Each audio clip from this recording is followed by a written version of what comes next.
नमस्कार प्रिय विद्यार्थियों, आज की क्लास में हम BA second semester political science का चैप्टर आपका जो 7 है, यूनिट आपका जो 7 है, इसको आज हम बच्चों पूर्णतः कंप्लीट करा रहे हैं। इसके बाद हमारा एक और भी चैप्टर बच रहा है, यूनिट हमारा 8। टोटल इसमें 8 आपके चैप्टर हैं, 8 आपकी यूनिट हैं। कल वो भी हमारी क्लास आ जाएगी। फिर ये पूरा का पूरा जो सिलेबस है आपका पॉलिटिकल साइंस का कंप्लीट हो जाएगा। फिर हम इसके मॉडल पेपर भी जो है सोल्व करवा देंगे। और अन्य जितने भी अन्य आपके सब्जेक्ट थे उनकी भी क्लासें हमारी करीब करीब कंप्लीट हो चुकी हैं। अपना आप जो भी सब्जेक्ट ले रखे हों उसके अकॉर्डिंग जाकर आप हमारे चैनल की प्लेलिस्ट में आप सब्जेक्ट वाइज जो है सारी क्लासें आप देख सकते हैं।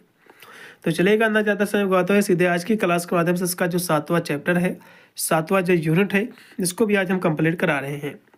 यह बच्चों पॉलिटिकल साइंस का 7वां चैप्टर है इसका।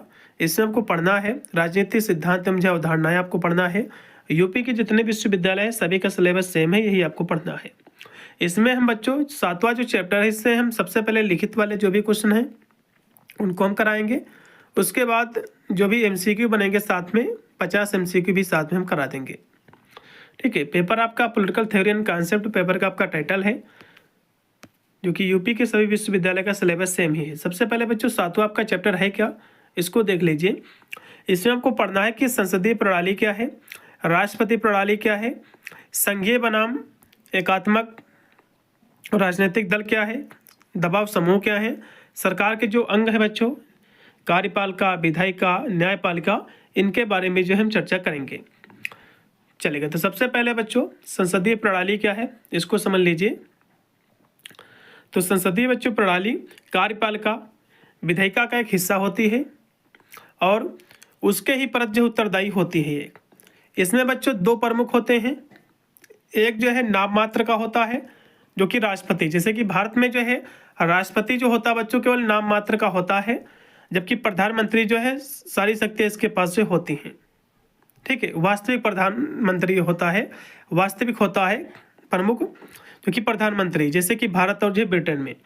वही यदि हम राष्ट्रपति हम प्रणाली की बात करें बच्चों, जैसे कि अमेरिका वगैरह में, तो इसमें क्या है कार्यपालिका जो है विधायिका से स्वतंत्र होती है और जो है राष्ट्रपति राज्य और सरकार दोनों का प्रमुख होता है और उनका कार्यकाल बच्चों निश्चित होता है। जैसे कि अमेरिका का जो है वहाँ के जो है राष्ट्रपति, जो कि वहाँ पर राष्ट्रपति शासन प्रणाली है बच्चों, तो वहाँ पर जो भी शक्तियाँ हैं वो सभी राष्ट्रपति के पास ही जो है होती हैं। अब यहाँ से राज्य की संरचना हम यहाँ से समझेंगे, जिसमें आपको संघीय एकात्मक सरकार क्या है इसको भी समझ लीजिए बच्चों। देखो संघीय सरकार क्या है, एग्जाम में क्वेश्चन बनता है। तो संघीय सरकार या फिर ऐसे कह सकते हो कि शक्तियों का स्पष्ट विभाजन केंद्र और जो है राज्यों के बीच होता है। मतलब संघीय सरकार वह सरकार है जिसमें हम शक्तियों को केंद्र और राज्य सरकार के बीच में बांट दिया जाता है। जैसे कि भारत, अमेरिका, लिखित संविधान इसकी जो विशेषता है। मतलब जिसमें शक्तियों को केंद्र सरकार और राज्य सरकार के बीच बांट दिया जाता है उसको हम संघीय सरकार कहते हैं। उसके बाद बच्चों एकात्मक सरकार।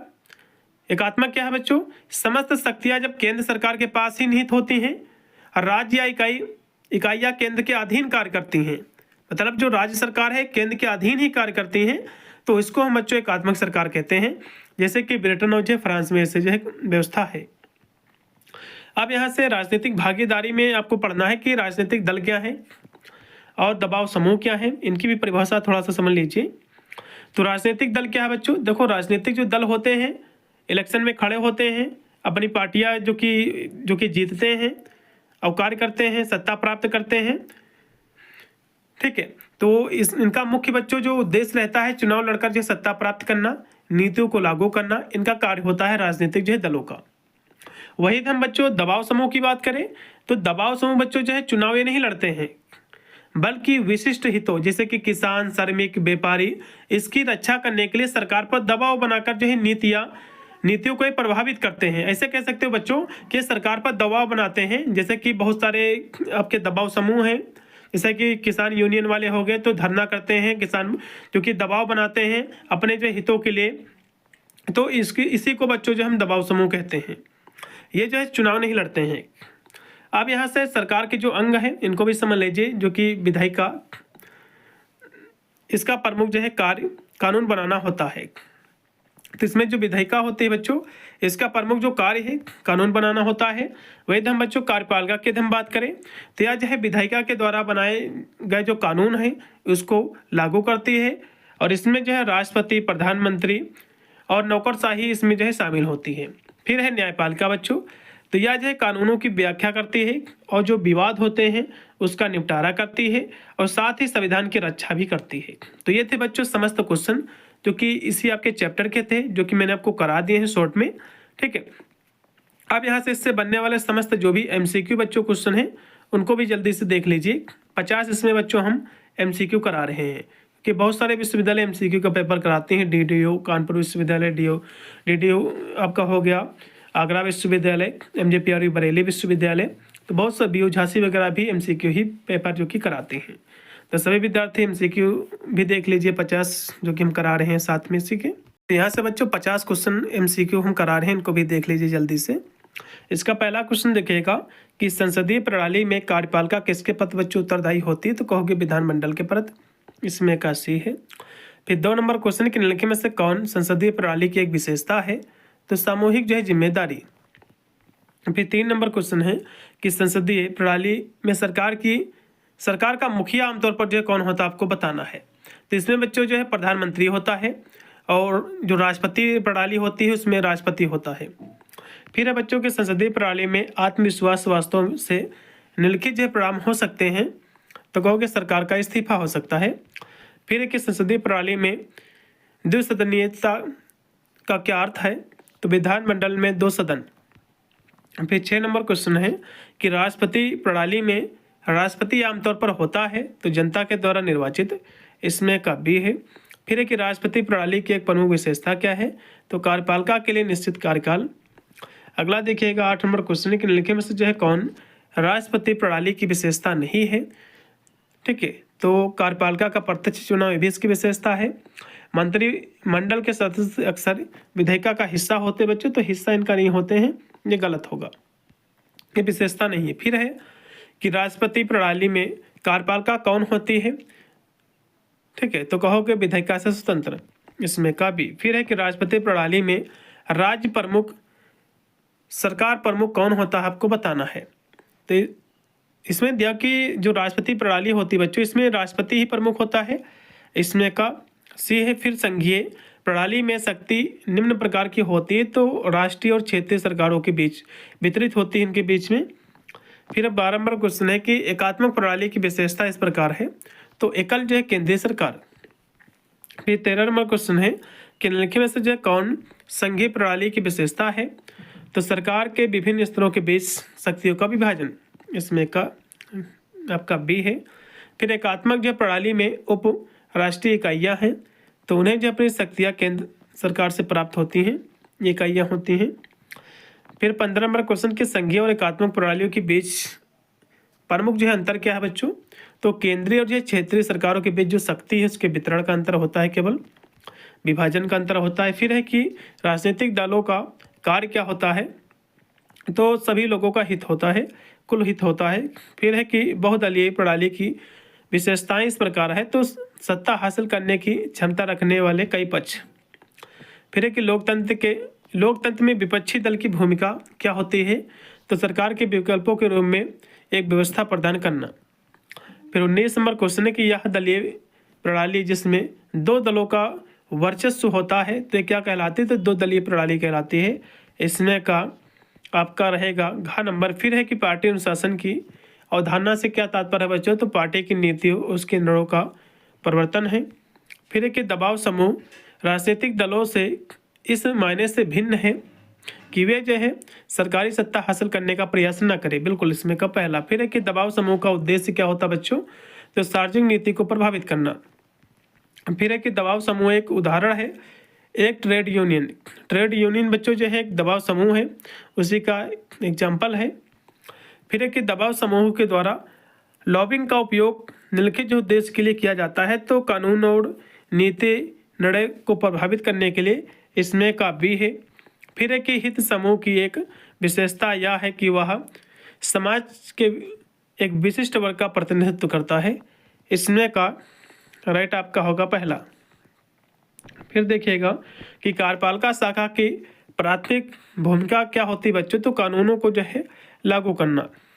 फिर है आपका 27 नंबर क्वेश्चन के अधिकांश लोकतांत्रिक प्रणाली में कार्यपालिका का नेतृत्व किसके द्वारा किया जाता है आपको बताना है। मतलब जो अधिकांश जो लोकतांत्रिक जो प्रणालियां हैं इसमें कार्यपालिका का जो नेतृत्व बच्चों किया जाता है प्रधानमंत्री या जो है राष्ट्रपति के द्वारा, इसमें का भी है। फिर की कार्यपालिका शाखा में निम्नलिखित जो है शामिल है, तो मंत्रिमंडल के मंत्री और जो है सिविल सेवक। फिर 29 नंबर क्वेश्चन है कि राष्ट्रपति द्वारा वीटो करना किसका उदाहरण है बच्चों, तो कार्यकारी शक्ति का है। फिर है कि कार्यकारी विशेष अधिकार की अवधारणा निम्नलिखित की जो है अनुमति देती है, तो राष्ट्रपति के द्वारा कांग्रेस से जानकारी छिपाना। फिर देखिएगा कि विधायिका का मुख्य कार्य क्या है, तो कानून बनाना इसका प्रमुख कार्य है। फिर कि द्विसदनीय विधायिका में निम्नलिखित जो सदस्य होते हैं, तो 2 कक्ष या जो है 2 मकान, मतलब जो है द्विसदनीय में 2 सदन होते हैं। अगला देखिएगा कि संसदीय प्रणाली में विधायिका आमतौर पर होती है, तो ये जो है इसमें कार्यपालिका के सदस्य भी इसमें शामिल होते हैं। फिर है कि दिया हुआ है कि फिलिबस्टर एक विधायी रणनीति है जिसका उपयोग निम्न उद्देश्य के लिए किया जाता है, तो किसी विधेयक के पारित होने में देरी करना, उसे जो है रोकने। फिर 35 नंबर है कि निर्वाचन क्षेत्रों के पुनर्गठन की प्रक्रिया अक्सर किससे जुड़ी होती है, तो विधायी शाखा से। फिर 36 नंबर क्वेश्चन की न्यायपालिका का प्राथमिक कार्य क्या है, तो कानूनों की व्याख्या करना, उनको लागू करना। फिर 37 नंबर क्वेश्चन है कि न्यायिक समीक्षा न्यायालयों को निम्नलिखित कार्य करने की अनुमति देता है, तो विधायी और जो कि कार्यकारी कार्यों को रद्द करने की। फिर है कि शक्तियों के पृथक्करण का सिद्धांत निम्नलिखित जिस उद्देश्यों के लिए बनाया गया है, तो यह सुनिश्चित करे कि सरकार की कोई एक शाखा दूसरी शाखा पर हावी ना हो, उसके लिए बनाई गई है। फिर है कि सर्वोच्च जो है न्यायालय समानता होता है, तो सर्वोच्च न्यायिक जो प्राधिकरण होता है। फिर है कि न्यायिक स्वतंत्रता की अवधारणा यह सुनिश्चित करती है कि यह जो है न्यायाधीश सरकार की अन्य शाखाओं को प्रभावित न करती हो, यह सुनिश्चित करती है। फिर है कि निम्नलिखित में से जो संघीय और एकात्मक दोनों प्रणालियों की विशेषता क्या है बच्चों, तो संविधान की उपस्थिति है, इसमें का सी है। फिर कि राजनीतिक दल और दबाव समूह इस मायने में समान है कि वे दोनों सार्वजनिक नीतियों को जो प्रभावित करते हैं। फिर आपका 43 नंबर है कि शक्तियों का पृथक्करण वह सिद्धांत है जो सबसे अधिक जो है किससे संबंधित है बच्चों, तो राष्ट्रपति प्रणाली से है। फिर है कि राष्ट्रपति प्रणाली में विधायिका कार्यपालिका की शक्ति पर निम्न प्रकार से नियंत्रण जो है रख सकती है, तो राष्ट्रपति पर महाभियोग चलाकर, इसमें का सी है। फिर है कि एक राजनीतिक दल एक समूह में इस मायने से भिन्न होता है कि एक राजनीतिक दल इसमें अनेक मुद्दों पर व्यापक ध्यान केंद्रित किया गया है, अभी करता है। फिर देखिएगा कि सामूहिक उत्तरदायित्व की अवधारणा सबसे अधिक किससे संबंधित है बच्चों, तो संसदीय प्रणाली में कार्यपालिका से। फिर है कि संघीय प्रणाली में निम्नलिखित होने की संभावना सबसे ज़्यादा अधिक होती है, तो द्विसदनीय विधायिका में। फिर है कि संसदीय प्रणाली में राष्ट्रीय अध्यक्ष अक्सर होता है, तो सम्राट होता है। फिर देखिएगा कि दबाव समूहों की नीति को प्रभावित करने में सफल होने की सबसे अधिक संभावना तब होती है जब वे राजनीतिक दलों से जो मजबूत संबंध जो है जब होते हैं, ठीक है।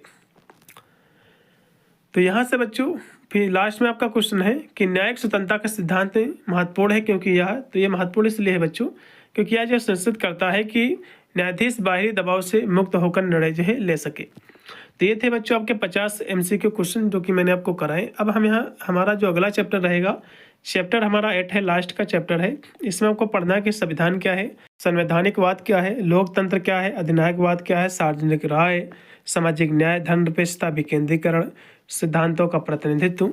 तो ये सब हम लास्ट चैप्टर में पढ़ेंगे। तो ये बच्चों हमारा कल इसकी क्लास आएगी और पूर्णतः हमारा सिलेबस कंप्लीट हो जाएगा।